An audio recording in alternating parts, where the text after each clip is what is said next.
नमस्कार दर्शकों, स्वागत है आपका हमारे खास कार्यक्रम आयुर्वेदा योगाश्रम में। दर्शकों, जैसा कि आप जानते ही हैं कि प्रदूषण लगातार हमारे इर्द गिर्द फैल चुका है, बढ़ रहा है और चिंतनीय विषय तो ये है कि प्रदूषण के बढ़ने के साथ साथ हमारा इम्यून सिस्टम भी बहुत ज़्यादा डाउन जा रहा है। यानी कि प्रदूषण आज हमारी जीवन शैली, हमारे शरीर पर हावी हो चुका है और इसी के कारण बहुत सी समस्याएं हमें घेर चुकी हैं। लेकिन आज ये सवाल है कि 5000 वर्ष पुरानी चिकित्सा पद्धति यानी कि आयुर्वेदा क्या इन बीमारियों से छुटकारा दिलाने में सक्षम है या नहीं, जिसका आंसर है जी हाँ। यानी कि विज्ञान की प्रगति के साथ साथ आज आयुर्वेदीय पद्धति भी बहुत ज़्यादा सक्षम हो चुकी है, विज्ञान के साथ कदम से कदम मिलाकर आगे बढ़ रही है। इसी संदर्भ में आज हम बात करेंगे साइनोसाइटिस बीमारी की। यानी कि साइनोसाइटिस बीमारी है क्या और क्या आयुर्वेदीय चिकित्सा पद्धति द्वारा हम इस बीमारी का इलाज कर सकते हैं। इसको जानने से पहले आइए स्वागत करते हैं देश और विदेश के जाने माने आयुर्वेदा व योगा विशेषज्ञ डॉक्टर नवीन आर्य जी का। नवीन जी, पहले तो आपका हमारे स्टूडियो में स्वागत है। नवीन जी, आप हमारे दर्शकों को ये बताइए कि साइनोसाइटिस बीमारी है क्या। साइनोसाइटिस जो कि आज की हमारी चर्चा का विषय है। साइनोसाइटिस का मतलब होता है साइनस प्लस आइटस। हमारे फेस पे चीक्स के नीचे, नोज के नीचे, आंखों के नीचे छोटे छोटे छिद्र होते हैं जिन्हें हम साइनस के नाम से जानते हैं। ये साइनस हमारी बॉडी में एयर को ट्रांसपोर्ट करने का काम करते हैं ताकि हमारे शरीर के नर्वस सिस्टम का काम और बाकी सिस्टम्स का काम सुचारू रूप से चलता रहे। लेकिन जब इस साइनस में, इन कैविटीज़ में, इन छिद्रों में स्वेलिंग हो जाती है, जिनके कारणों की चर्चा हम कुछ देर बाद करेंगे, तब ये बीमारी साइनोसाइटिस के नाम से जानी जाती है। अच्छा, जैसा कि आपने बताया, लेकिन हमारे दर्शक ये भी जानना चाहेंगे कि आयुर्वेदीय संदर्भ में साइनोसाइटिस बीमारी का क्या मतलब है। साइनोसाइटिस यानी कि प्रतिशय। जैसे कि महर्षि चरक ने भी इसके बारे में कहा है, मारुतम प्रतिशय इति प्रतिशयते। अर्थात जब वात और कफ अपने अपने स्थानों से विचलित होकर अपना बढ़ जाते हैं, तब वात और कफ रस दोष की इस व्याधि को उत्पन्न करते हैं। मैं थोड़े सरल शब्दों में इसकी व्याख्या करूंगा। वात का काम होता है विचरण करना, कफ का काम होता है हमारी बॉडी में लुब्रिकेशन को प्रोवाइड करना। लेकिन जब वात और कफ ये अपने स्थानों से बढ़ जाते हैं और इनका जब आपस में कॉम्बिनेशन होता है, तब ये हमारी बॉडी में प्रतिशय, हमारे शरीर में प्रतिशय उत्पन्न करते हैं। वायु अपने स्थान से विपरीत दिशा की ओर गमन करती है और उसके साथ ये प्रतिशय रोग हमारे शरीर में पैदा होता है। जैसा कि डॉक्टर साहब आपने हमारे दर्शकों को बताया कि साइनोसाइटिस बीमारी क्या होती है, लेकिन बहुत से दर्शक ये भी जानना चाहेंगे कि इसके लक्षण क्या हैं। प्रतिशय अर्थात साइनोसाइटिस, जैसा कि मैंने अभी बताया कि ये हमारे साइनस की स्वेलिंग की वजह से है और आयुर्वेदिक दृष्टिकोण से वात और कफ की विकृति से है। तो जितने भी वात और कफ के संयोजन से आने वाले लक्षण होंगे वो आपके शरीर में प्रतिशय की शक्ल में सामने आएंगे। कैसे? आयुर्वेद में लिखा गया है घ्रांतोद, यानी कि हमारे कानों में दर्द होना। क्षवथु, जिसे हम छींके कहते हैं, एक्सेसिव अमाउंट में आना, बहुत ज़्यादा मात्रा में छींकों का आना। इसके साथ स्वरभेद, जिसे हम कहते हैं हमारे गले से आवाज़ का बदलना। नासावरोध, जिसे हम कहते हैं हमारे नेजल पैसेज का ब्लॉक होना। इसके साथ ही साथ नासास्राव, कई बार एक्सेसिव अमाउंट में नेजल सिक्रीशंस का निकलना भी इसका कारण बनता है। हम इसकी समरी में, इसके निष्कर्ष में ये कह सकते हैं कि हमारे गले से ऊपर ऑर्गन पर, ईएनटी सिस्टम के ऊपर, जब हमें गले में स्वेलिंग हो, छींकें ज़्यादा आएँ, हमारे नेजल सिस्टम या ब्लॉक हो जाए या ब्लॉक होने के साथ साथ ये रनिंग हो जाए, और इसके साथ ही साथ कानों में दर्द होना, सिर में दर्द होना। सिर दर्द का साइनोसाइटिस से बहुत गहरा नाता है। इन सब लक्षणों के साथ अगर रोगी हमारे पास आता है तो हम इसे साइनोसाइटिस और प्रतिशय के नाम से जानते हैं। डॉक्टर साहब, जैसा कि आपने बताया कि साइनोसाइटिस बीमारी मोस्टली जुकाम खांसी की तरह ही होती है, लेकिन लोग जुकाम और खांसी मान करके एक हल्की सी दवाई ले लेते हैं। लेकिन इसी संदर्भ में लोग ये जानना चाहेंगे कि साइनोसाइटिस बीमारी किस कारण से होती है। जहाँ बात आती है प्रतिशायी के कारणों की, तो उसमें जो सबसे बड़ा प्रमुख कारण आता है वो है वात और कफ का, इन दोषों का हमारे शरीर में बढ़ना। तो ये स्वाभाविक ही है कि जब भी हमारे शरीर में वात और कफ बढ़ेंगे तो हमारे शरीर में प्रतिशायी की उत्पत्ति होगी।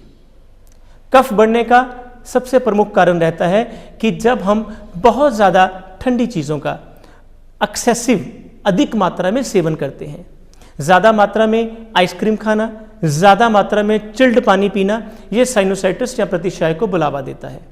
लेकिन इसके साथ ही साथ अगर हम गर्म और ठंडे का संतुलन ठीक नहीं बनाते हैं, जैसा कि आजकल हमारी शादियों में भी ट्रेंड रहता है कि हम गर्म चीज़ के ऊपर ठंडी चीज़ और ठंडी चीज़ के ऊपर गर्म चीज़, जब ये दोनों चीज़ों का रेगुलर इंटरवल्स के साथ साथ लगातार बिना रोक के सेवन करते हैं तो प्रतिशायी की उत्पत्ति होती है। इसके साथ ही साथ प्रदूषण, जैसा कि अभी निधि जी आप बात कर रहे थे, प्रदूषण का इसमें बहुत ही महत्वपूर्ण योगदान है, क्योंकि प्रतिशायी एक इम्यून सिस्टम से रिलेटेड प्रॉब्लम है। ये रस दोष की व्याधि है, और जब भी हमारी बॉडी में इम्यून सिस्टम कमज़ोर होगा, हमारी बॉडी में रोग प्रतिरोधक क्षमता कम होगी, तब भी हमारी बॉडी के अंदर प्रदूषण को सहने की जो क्षमता है वो कम होती जाती है, और उसका नतीजा हमारे सामने आता है प्रतिशायी की शक्ल में। इसके साथ ही साथ देर रात तक जागना, बहुत तैलीय पदार्थों का सेवन करना, मीठे पदार्थों का एक्सेसिव मात्रा में सेवन करना, जिनसे कि कफ बढ़ता है, वो भी प्रतिशायी के कारण बनते हैं। जब हम इनके कारणों का और चर्चा करते हैं तो इसमें एक बहुत महत्वपूर्ण कारण आता है मंद अग्नि। जैसा कि मैंने आपको पहले भी बताया है अपने पिछले एपिसोड्स में भी, कि आयुर्वेद काफ़ी बीमारियों के लिए अग्नि के मंद होने को भी कारण मानती है। जब हमारी अग्नि मंद होगी तो वो हमारे वात और कफ को सम मात्रा में नहीं रख पाएगी, इसलिए मंद अग्नि का होना भी प्रतिशायी के प्रमुख कारणों में आता है। और इसके साथ ही साथ जब हम अजीर्ण, यानी कि जिसमें हमारा खाया पिया पूरे तरीके से पचित नहीं होता है, उसका पाचन सही प्रकार से नहीं होता है, तो भी ये प्रतिशायी का एक कारण बनता है। बिल्कुल सही डॉक्टर साहब। दर्शकों, जैसा कि डॉक्टर साहब ने हमें साइनोसाइटिस बीमारी के लक्षण भी बताए, कारण भी बताए, अब बात आती है उपचार की, कि आयुर्वेदीय चिकित्सा पद्धति में साइनोसाइटिस बीमारी का कैसे इलाज किया जाता है। आयुर्वेद में प्रतिशायी का एक संपूर्ण चिकित्सा विकल्प मौजूद है। इसको हम योग के माध्यम से ठीक करते हैं, इसको हम नेचुरोपैथी के माध्यम से ठीक करते हैं, प्राणायाम के माध्यम से ठीक करते हैं, होम रेमेडीज़ या घरेलू उपचार इसके लिए बहुत अच्छे हैं। और इसके साथ ही साथ आयुर्वेदिक दवाइयाँ इसमें बहुत प्रचुर अवस्था में उपलब्ध हैं, और पंचकर्म का इस चिकित्सा के लिए बहुत महत्वपूर्ण रोल है, और इस प्रतिशायी को हम इन सब चीज़ों से ठीक कर सकते हैं। जैसे कि डॉक्टर साहब आपने कहा कि योग और प्राणायाम के माध्यम से भी साइनोसाइटिस बीमारी को ठीक किया जा सकता है, तो हमारे बहुत से दर्शक ये जानना चाहेंगे कि कैसे साइनोसाइटिस बीमारी को योग व प्राणायाम के माध्यम से ठीक किया जा सकता है। बिल्कुल सही जी। जब भी प्रतिशायी की चिकित्सा की बात आती है तो उस पर सबसे पहले जो हमारे जहन में चीज़ आती है वो है प्राणायाम और योगासन। प्राणायाम जो कि कपालभाति और अग्निसार, ये दो क्रियाएं ऐसी हैं, अगर हम इनको प्रतिशायी के लिए करें, और इसकी मात्रा कितनी होनी चाहिए, और ये आपकी कंडीशन के ऊपर, आपकी अवस्था के ऊपर भी निर्भर करता है। अगर हम इन दो प्राणायाम को रूटीन में करते हैं तो प्रतिशायी हमारे लिए काफ़ी जल्दी ठीक होना संभव हो सकता है। लेकिन इसके साथ साथ ये भी पता होना ज़रूरी है कि ये प्रतिशायी कितनी देर से चल रहा है। अगर प्रतिशायी बहुत पुराना हो चुका हो तो उस समय अग्निसार और कपालभाति से पहले हमें नाड़ी शोधन की जानकारी होनी बहुत ज़रूरी है। जब हम बात करते हैं योगासन की, तो योगासन में सबसे महत्वपूर्ण इसमें आता है पश्चिमोत्तानासन, भुजंगासन, शलभासन, उत्तानपादासन। एक चीज़ और जो मैं इसमें एक वार्निंग के तौर पर कहना चाहूँगा कि जिनको प्रतिशायी की एक्यूट स्टेज चल रही हो, उनको कोई भी विपरीत डिग्री वाले आसन नहीं करने चाहिए, जैसे कि शीर्षासन, सर्वांगासन और विपरीत करनी आसन। डॉक्टर साहब आपने बताया कि योग और प्राणायाम के माध्यम से। अब हमारे दर्शक जानना चाहेंगे घरेलू उपचार जो सबसे सस्ता इलाज माना जाता है, और प्राकृतिक चिकित्सा, क्या इसके माध्यम से भी साइनोसाइटिस बीमारी का इलाज किया जा सकता है? ये सबसे पहले हमें ये डिपेंड करना है, हमें ये समझाना है कि ये आपको जो साइनोसाइटिस है ये बहुत ज़्यादा क्रॉनिक स्टेज में है या कि एक्यूट स्टेज में है। हमारे घर में ऐसी बहुत सी जड़ी बूटियां होती हैं जो कि साइनोसाइटिस की फर्स्ट स्टेज में बहुत इजीली उपलब्ध हैं, जिनको हम रूटीन में यूज़ करके इनके इस्तेमाल से अपने शरीर को प्रतिशय से दूर रख सकते हैं। सबसे पहले इसमें नाम आता है तुलसी का। तुलसी एक ऐसा प्लांट है जो हमारे अंदर से इम्यून सिस्टम को मजबूत करता है। उसके साथ ही साथ एक ऐसा प्लांट और अदरक।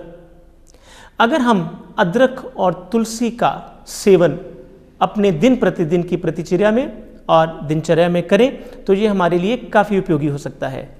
इनको हम चाय की शक्ल में भी इस्तेमाल कर सकते हैं, और जब बात आएगी और घरेलू उपचार और होम रेमेडीज़ में तो उसको हम तुलसी के पत्तों का सेवन भी होम रेमेडीज़ के तौर पर कर सकते हैं। और इसके अंत में जब हम घरेलू उपचार और होम रेमेडीज़ की बात करते हैं तो जो सबसे महत्वपूर्ण उपचार है वो है स्टीम, जिसे हम भाप लेना कहते हैं। हम कई बार तो सिंपल पानी से भी भाप लेते हैं तो ये हमारे लिए काफ़ी उपयोगी सिद्ध हो सकता है, लेकिन कई बार अगर हम उस भाप वाले पानी में तुलसी के पत्ते मिला दें तो इसका लाभ और ज़्यादा बढ़ जाता है। और जब हम घरेलू उपचार और योग की बात करते हैं तो जल नीति का इसका बहुत ही महत्वपूर्ण स्थान हमारे चिकित्सा सूत्र में है। जल नीति एक ऐसा माध्यम है, अगर हम प्रतिशय की स्टार्टिंग फेज में हैं, फर्स्ट कंडीशन में हैं, तो आप प्लेन जल नीति को इस्तेमाल करिए, अपने दिन प्रतिदिन के व्यवहार में इसको उपयोग में लाइए और आप प्रतिशय की प्रथम अवस्था को इसी से ही दूर कर सकते हैं। डॉक्टर साहब, आयुर्वेदा की एक बहुत ही पॉपुलर विधि है पंचकर्मा। तो बहुत से दर्शक ये भी जानना चाहेंगे कि क्या पंचकर्मा के माध्यम से साइनोसाइटिस बीमारी का इलाज किया जा सकता है? पंचकर्म 5 कर्म का एक कॉम्बिनेशन है, और उन पंचकर्म में से जिसका सबसे ज़्यादा इसमें उपयोग है वो है नस्यम। नस्यम हम कहते हैं नाक में दवाई को डालना। और कौन सी दवाई को और किस तरह से डालना, ये हमारे पूरे के पूरे चरक और इस ग्रंथों में, अन्य ग्रंथों में लिखा हुआ है।